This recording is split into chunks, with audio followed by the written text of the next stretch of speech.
નવરાત્રિના 9 દિવસ આ રીતે કરો માતાજીનું પૂજન. જાણો સંપૂર્ણ વિધિ અને ફાયદા. ચૈત્ર નવરાત્રિના પ્રથમ દિવસે સર્વાર્થે સિદ્ધિ યોગ અને અમૃત સિદ્ધિ યોગ રચાઈ રહ્યો છે. આ સમય દરમિયાન ઘટ સ્થાપન તમારા માટે ખૂબ જ ફાયદાકારક અને પ્રગતિકારક સાબિત થઈ શકે છે. જાણો 9 દિવસની પૂજા અને મહત્વ.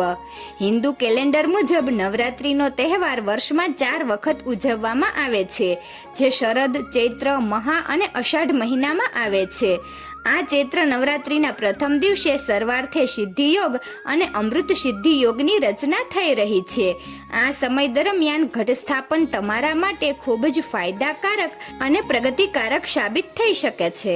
શરદ અને ચૈત્ર મહિનામાં આવતી નવરાત્રિ માતા દુર્ગાના ભક્તો માટે ખાસ હોય છે, જ્યારે મહા અને અષાઢ મહિનામાં આવતી નવરાત્રિ તાંત્રિકો અને અઘોરીઓ માટે મહત્વપૂર્ણ માનવામાં આવે છે, જેને ગુપ્ત નવરાત્રિ કહેવામાં આવે છે. આ 9 દિવસો દરમિયાન ભક્તો દેવી દુર્ગાની ભક્તિમાં લીન રહે છે અને દિવસ રાત તેમની પૂજા કરે છે. જ્યોતિષી ડોક્ટર અનીશ વ્યાસના ડિરેક્ટરે જણાવ્યું કે આ વર્ષે ચૈત્ર નવરાત્રિ 9 એપ્રિલ 2024થી શરૂ થઈ રહી છે, જે 17 એપ્રિલના રોજ સમાપ્ત થશે. ચૈત્ર નવરાત્રિ પ્રતિપ્રદા તારીખથી નવું હિન્દુ વર્ષ શરૂ થાય છે. આ વખતે ચૈત્ર નવરાત્રિ દરમિયાન નવરાત્રિ 9 દિવસ સુધી ચાલશે. ખાસ વાત એ છે કે ચૈત્ર નવરાત્રિના પહેલા દિવસે સર્વાર્થે સિદ્ધિ યોગ અને અમૃત સિદ્ધિ યોગ રચાઈ રહ્યો છે. આ સમય દરમિયાન ઘટ સ્થાપન તમારા માટે ખૂબ જ ફાયદાકારક અને પ્રગતિકારક સાબિત થઈ શકે છે. માં દુર્ગાના 9 સ્વરૂપોની પૂજા. હિન્દુ ધર્મમાં નવરાત્રિનું વિશેષ મહત્વ છે. વર્ષમાં 2 વાર ચૈત્ર નવરાત્રિ અને શારદીય નવરાત્રિમાં વિધિ પ્રમાણે દેવી દુર્ગાની પૂજા કરવામાં આવે છે. જોકે ગુપ્ત નવરાત્રિ પણ આવે છે, પરંતુ ચૈત્ર નવરાત્રિ અને શારદીય નવરાત્રિ વધુ લોકપ્રિય છે.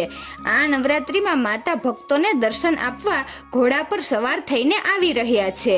માતા દુર્ગાને સમર્પિત આ 9 દિવસો જેવો શક્તિનું મૂર્ત સ્વરૂપ માનવામાં આવે છે, તે ખૂબ જ ફાયદાકારક છે.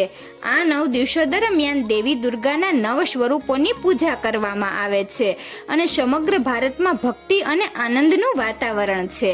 ઘટ સ્થાપન તિથિ 9 એપ્રિલ. ડોક્ટર અનીશ વ્યાસે જણાવ્યું છે કે નવરાત્રિના પ્રથમ દિવસે મા દુર્ગાના પ્રથમ સ્વરૂપ મા શૈલીપુત્રીની પૂજા કરવામાં આવે છે, જે ચંદ્રનું પ્રતીક છે. માતા શૈલીપુત્રીની પૂજા કરવાથી તમામ અશુભ પ્રભાવ અને અપશુકન દૂર થાય છે. આ દિવસે ભક્તોએ પીળા રંગના વસ્ત્રો પહેરવા જોઈએ. દ્વિતીય તિથિ 10મી એપ્રિલ. મા દુર્ગાનું બીજું સ્વરૂપ મા બ્રહ્મચારિણી છે અને નવરાત્રિના બીજા દિવસે તેમની પૂજા કરવાની પરંપરા છે. મા બ્રહ્મચારિણી મંગળ ગ્રહનું પ્રતિનિધિત્વ કરે છે અને જે ભક્ત સાચા હૃદયથી મા બ્રહ્મચારિણીની પૂજા કરે છે તેના તમામ દુઃખ, પીડા અને પરેશાનીઓ દૂર થઈ જાય છે. બ્રહ્મચારિણી માતાની પૂજા કરતી વખતે લીલા વસ્ત્રો પહેરો. તૃતીય તિથિ 11 એપ્રિલ. નવરાત્રિના ત્રીજા દિવસે માતા ચંદ્રઘંટાની પૂજા કરવામાં આવે છે, જે શુક્ર ગ્રહનું નિયંત્રણ કરે છે. તેમની પૂજા કરવાથી શક્તિ આવે છે અને તમામ પ્રકારના ભય દૂર થાય છે. ચંદ્રઘંટા દેવીની પૂજા કરતી વખતે રાખોડી રંગના વસ્ત્રો પહેરો. ચતુર્થી તિથિ 12મી એપ્રિલ. શરદ નવરાત્રિના ચોથા દિવસે સૂર્યદેવનું પ્રતિનિધિત્વ કરતી કૃષ્ણ માંડાની પૂજા કરવાની પરંપરા છે. ચતુર્થી તિથિ પર કેસરી રંગના વસ્ત્રો પહેરવા શુભ માનવામાં આવે છે. માતા કુષ્માંડાની પૂજા કરવાથી ભવિષ્યમાં આવનારી તમામ મુશ્કેલીઓ દૂર થાય છે. પંચમી તિથિ 13 એપ્રિલ. શરદ નવરાત્રિના 5મા દિવસે બુધ ગ્રહનું નિયંત્રણ કરતી દેવી સ્કંદ માતાની પૂજા કરવામાં આવે છે.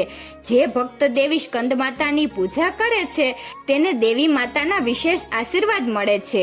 પંચમી તિથિ પર સફેદ રંગના વસ્ત્રો પહેરવા શુભ માનવામાં આવે છે. છઠ્ઠી તિથિ 14 એપ્રિલ. નવરાત્રિની છઠ્ઠી તિથિ માતા કાત્યાયનીને સમર્પિત છે.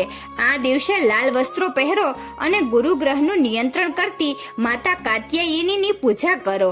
કાત્યાયની માતાની પૂજા કરવાથી હિંમત અને શક્તિ વધે છે. સપ્તમી તિથિ 15મી એપ્રિલ. આ દિવસે માં કાળીરાત્રિની પૂજા કરવામાં આવે છે, જે શનિ ગ્રહનું પ્રતીક છે. માં કાલરાત્રિની પૂજા કરવાથી ભક્તોમાં બહાદુરીનો સંચાર થાય છે. સપ્તમી તિથિ પર તમારે શાહી વાદળી રંગના વસ્ત્રો પહેરવા જોઈએ. અષ્ટમી તિથિ 16મી એપ્રિલ. અષ્ટમી તિથિ પર મહાગૌરીની પૂજા કરવાની પરંપરા છે. આ દિવસે ગુલાબી રંગના વસ્ત્રો પહેરવા શુભ માનવામાં આવે છે. માતા મહાગૌરી રાહુ ગ્રહને નિયંત્રિત કરે છે અને તેમના ભક્તોના જીવનમાંથી તમામ નકારાત્મક શક્તિઓને દૂર કરે છે. નવમી તિથિ 17મી એપ્રિલ. માં સિદ્ધિદાત્રી રાહુ ગ્રહનું પ્રતિનિધિત્વ કરે છે, જેની પૂજા શાણપણ અને જ્ઞાન લાવે છે. નવમી તિથિ પર તમારે જાંબલી રંગના વસ્ત્રો પહેરવા જોઈએ.